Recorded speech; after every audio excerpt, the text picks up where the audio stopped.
শীতের মালে যত আইটেম লাগে একটা ব্যবসা শুরু করার জন্য সব ধরনের কালেকশন গুলো পাবেন। ভাই কটা থেকে শুরু ভাই? ভাইজান এই যে দেখো মাত্র 5 টাকা থেকে জুতা শুরু আমাদের কাছে, 5 টাকা থেকে শুরু করে, শুধু খালি কম দামে কিন্তু বিক্রি করেন আমাদের কাছে। 70 টাকা 80 টাকা পিসের জোড়া মালও কিন্তু আমাদের কাছে আছে। আচ্ছা 5 টাকা স্টার্টিং আর কি। স্টার্টিং 5 টাকা। এই যে জি। যেমন হাতের মোজা, চায়না হাত মোজা। জি। এই যে দেখুন একটা জুতা, এই জুতাটা কিন্তু মানে খুবই কোয়ালিটি ফুল, একদম দামি দামি জুতা ইনশাল্লাহ আমাদের কাছে পাবেন। ইনশাল্লাহ 60 টাকা 70 টাকা জোড়া জুতো আমাদের কাছে আছে। এই যে দেখুন অনলাইনে সবচেয়ে ভাইরাল এবং ওয়ান পিসের একটা টুপি, জি। মাত্র 55 টাকা। হ্যাঁ, জি। তারপরে ভাই শুধু কম দামে দিয়ে কিন্তু মানে করা যায় না।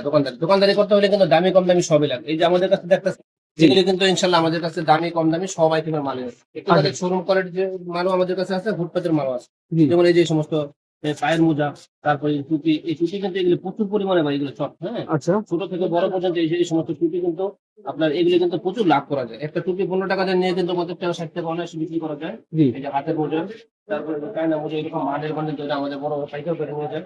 এই যে দেখুন এরকম ব্রিস্টার মানে এরকম করে এগুলো সব শীতের এই শীতের অনলাইন টুপি। হ্যাঁ, অনলাইন টুপি। শীতের অনলাইন টুপি একেবারে বাচ্চা অনলাইন থেকে শুরু করে বড়দের অনলাইন পর্যন্ত আমাদের কাছে সব প্রকার অনলাইন আমাদের কাছে আছে। আচ্ছা। দামি কম দামি 150 টাকা 60 টাকা দামের অনলাইনও আছে, জি। আবার শুধু 50 টাকা দামের অনলাইনে আমাদের কাছে আছে। মানে আপনার বাচ্চা থেকে শুরু করে বড়দের সব ধরনের শীতের আইটেম আপনার কাছে পাওয়া যাবে। জি, জি, একেবারে সব ধরনের। এখানে যে মোজার আইটেম দেখেন, এরকম 15 টাকা থেকে শুরু করে এটা 30 টাকা 40 টাকা দামের মোজা আমাদের কাছে আছে। তো এরকম এক কথা হলো আমাদের কাছে নিতে হলে মানে সব মানে আইটেম গুলো ইনশাল্লাহ আমাদের কাছে পাবেন এবং খুবই অল্প রেটে। পাইকারি, শুধু পাইকারি, যেমন আমাদের কাছ থেকে নিতে হলে শুধু পাইকারি ইনশাল্লাহ। অন্য খুচরা কোনো মাল আমরা কিন্তু বিক্রি করি না।